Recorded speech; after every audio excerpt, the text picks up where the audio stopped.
Dalam monitoring dan evaluasi serapan anggaran triwulan kedua Pemkot Makassar, Wakil Wali Kota Makassar Fatmawati Rusdi mengatakan, masih ada beberapa SKPD yang serapan anggaran belum mencapai 40% pada triwulan kedua. Sehingga nantinya SKPD tersebut akan diberi sanksi, bahkan terancam TPP Juni 2022 akan ditunda pembayarannya.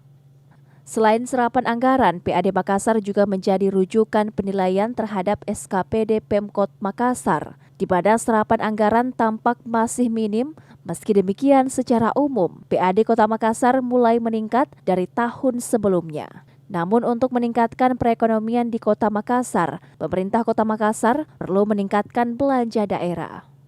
Ada 18 SKPD yang serapan anggarannya rendah, tapi setelah kita dengarkan keterangannya kan ada dana DAK, ada juga itu sudah berproses. Mungkin minggu ini sudah karena sudah masuk di ULP.